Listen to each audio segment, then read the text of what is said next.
Como vai? Olá, eu sou Boanerges, conhecido como Boni, trabalho no Tribunal Regional do Trabalho aqui da Primeira Região, sou professor colaborador do TOGA. Bem-vindo, bom dia, boa tarde, boa noite ao Papo Legal aqui do curso. Hoje vamos enfrentar um tema polêmico, vamos discorrer com vocês, participar com vocês a respeito da reforma trabalhista à luz de princípios de ordem constitucional e trabalhista. Assim, uma primeira inserção nessa discussão tão acalorada que está havendo no país em razão da obviedade das circunstâncias que se apresentam nesta relação trabalho-emprego. Bem, uma coisa, um fator preponderante para que a gente possa lidar com esta questão que está posta e discutida são os princípios pelos quais nós temos que nos basear, operadores do direito,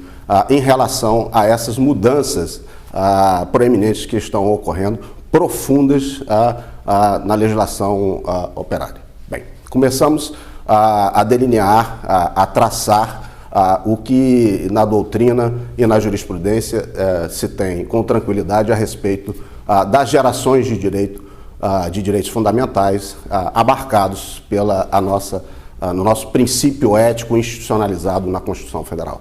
Ou seja, conforme Marcelo Novellino e Flávio Tartucci, nós hoje temos cumulativamente dimensões de direitos que são escalonadas da seguinte forma. Primeira geração de direitos, ou primeira dimensão de direitos, é aquela ligada às liberdades, ou seja, aquela em que há uma intervenção mínima do Estado para a garantia da autonomia da vontade das partes. Num segundo momento, as dimensões de direito, quer dizer, a segunda geração de direito, se aproximou da questão do equilíbrio entre essas relações, inserindo aí o princípio da isonomia, exatamente para poder tentar minimizar o impacto dessa autonomia absoluta de vontade. Essas gerações de direitos passaram por alguns a ser denominadas como dimensões de direito, exatamente porque elas não são excludentes, ou seja, uma segunda geração de direito não exclui uma primeira geração de direito.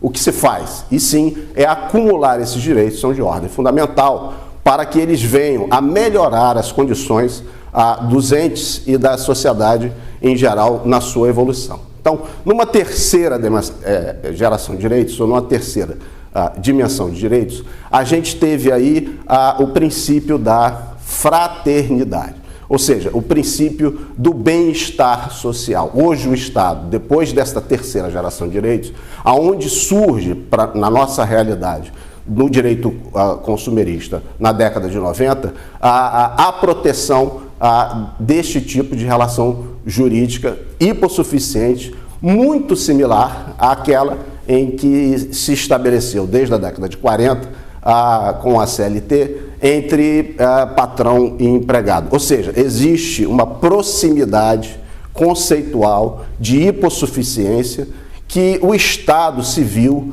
na necessidade de inserir-se para poder regulamentar essas questões de conflitos intersubjetivos. Ou seja, o Estado hoje, além de ter que se preocupar com as relações individuais, com as relações intersubjetivas, os conflitos, de maneira a implementar a isonomia e também a proteção de minorias, começou a agir de forma intervencionista, exatamente para poder dar razão à existência do próprio Estado. Bem, aí na quarta geração de direitos fundamentais, como Flávio Tartucci explicita, nós teremos o patrimônio, a proteção ao patrimônio, ao existencialismo, ao patrimônio genético da nossa realidade e da própria humanidade. Aí inserindo ainda mais essas questões e esses pormenores relacionados a essa atividade tão ligada ao subjetivismo humano, ou seja, trabalho, emprego, que nós vamos ver no decorrer desse nosso papo legal aqui.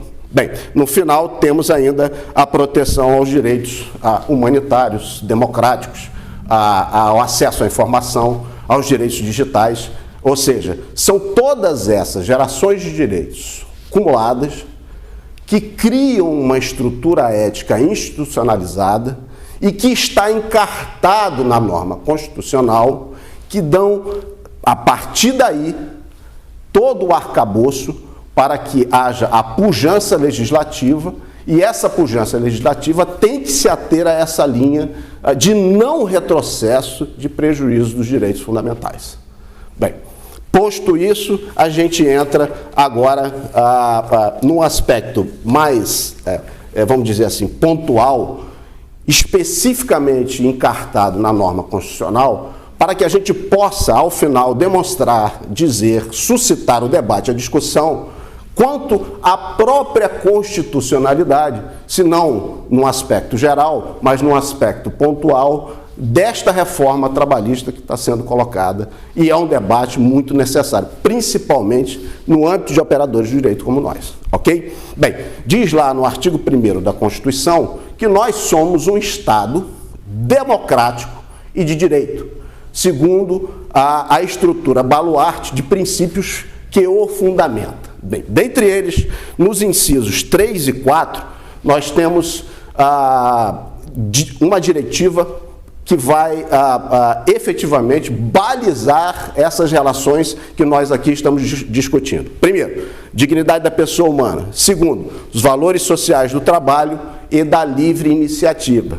Iremos observar que toda vez que se trata de valores sociais de trabalho ou trabalho e livre iniciativa, estes patamares, estas questões, estas relações estarão sempre imbricadas por relações óbvias. Ou seja, quando trataremos da questão da livre iniciativa, com repercussão no direito de propriedade, espraiado na Constituição, nós teremos sempre que o direito de propriedade, que é um direito fundamental, será exercido assegurando o cumprimento da função social da propriedade. Sem isso, este patamar de garantia fundamental perde a razão de ser segundo a norma constitucional posta. Perfeito? No artigo 2º da Constituição, se estabelece que os poderes da União são independentes e harmônicos entre si, ou seja, legislativo, executivo e judiciário. No artigo 5º, incisos 22 e 23, mais uma vez, se garante o direito de propriedade e se especifica que a propriedade irá atender à sua função social. Perfeito. No artigo 7º da Constituição, já ali especificamente a direitos trabalhistas, socialmente garantidos também no artigo 6º, se diz assim: são direitos dos trabalhadores urbanos e rurais, além de outros que visem a melhoria da sua condição social. Perfeito. Lá no inciso 32, estamos aqui tratando apenas de normas que exemplificativamente, dentro da Constituição, darão arcabouço para o que no final iremos concluir. Então, o inciso 22 diz assim: proibição de distinção entre trabalho manual, técnico e intelectual ou entre profissionais respectivos. Perfeito. Fechando isso, lá no artigo 170 da norma constitucional, que trata da ordem econômica, nós temos a ordem econômica fundada na valorização do trabalho humano e na livre iniciativa, tem por fim assegurar a todos uma existência digna, conforme os ditames da justiça social e observados os seguintes princípios. Dentre eles, 1, propriedade privada. 2, função social da propriedade. 3, a busca do pleno emprego. Bem, como a gente tratou logo no início, esta acumulação de dimensões de direito ou de gerações de direito, elas não permitem, pela sua própria natureza e pelos princípios encartados na Constituição, que se retroaja, ou seja, que se exclua direitos, ou seja, principalmente direitos de ordem fundamental. Perfeito? Ok. Essa sistemática constitucional não permite que o legislador venha agora e trate de temas tão afins e tão sensíveis a esta progressão humanitária da sociedade, de forma a colocar ou recolocar o trabalhador como uma mera peça da engrenagem viabilizadora do lucro empresarial. Esta bivalência, este andar conjunto entre o trabalho e o exercício da propriedade, ou seja, a fruição da propriedade com o exercício da sua função social, não autoriza o legislador a apostar o que está colocado aí na reforma trabalhista e agora já tramitando no Senado a PLC 38/17. Bem, vamos dar alguns poucos exemplos para que a gente possa entender o grau e, ao final, concluir pela inconstitucionalidade de alguns temas que estão sendo mexidos na realidade, não só de direito material, como de direito processual trabalhista. Bem, o artigo 59A, que é uma das alterações previstas no projeto, ele trata do acordo individual entre trabalhador e empregador e permite flexibilização de jornada. Ou seja, aquilo que a Constituição autoriza mediante acordo coletivo, por via de exceção, passa a ser a regra segundo esta alteração do 59A. Ok? Perfeito. 233A até o G trata do tema dano extrapatrimonial, aí inserido dano moral e dano existencial. E faz uma diferenciação que é absolutamente imprópria, irregular, ao meu ver, inconstitucional, porque taxa a valoração, por exemplo, de dano moral, atrelando-a à remuneração percebida pelo empregado. E eu vou dar um exemplo muito tranquilo. Um cidadão trabalha na empresa A, recebe R$1.000 e o seu colega de trabalho, também trabalhando na empresa A, no mesmo ambiente laborativo, recebe R$2.000. Perfeito. Os dois sofrem acidente de trabalho, os dois, por exemplo, vêm a sofrer danos gravíssimos e entram na Justiça do Trabalho postulando indenização por dano moral. Perfeito? Perfeito. Como há atrelado a indenização ao valor da remuneração, aquele cidadão que recebia R$1.000 vai ter uma indenização pelo mesmo fato, pela mesma circunstância e pela mesma violação subjetiva à sua integridade, menor do que aquele que recebia R$2.000. Ou seja, um superior hierárquico que receba um valor X mais maior que um subordinado, apesar de numa mesma situação sofrer o mesmo dano, vai ter a sua indenização maior do que a indenização daquele outro cidadão. Ou seja, coloca a humanidade existencial dessas mesmas pessoas em patamares distintos por critério meramente e exclusivamente patrimonial. Ok? Bem, vamos finalizar aqui tratando do artigo 444, parágrafo único da CLT, que vai ser alterado se passar o projeto dessa forma, e autorizando a plena autonomia da vontade do trabalhador, vinculado, mais uma vez, a um valor material, ou seja, salarial, que esse trabalhador recebe. Se estiver acima do dobro do percebimento dos valores de benefícios do INSS, ou seja, do teto do INSS, se receber o dobro disso, vai poder estabelecer um acordo individual, em que patamar for, baseado exclusivamente no princípio da autonomia ampla da vontade.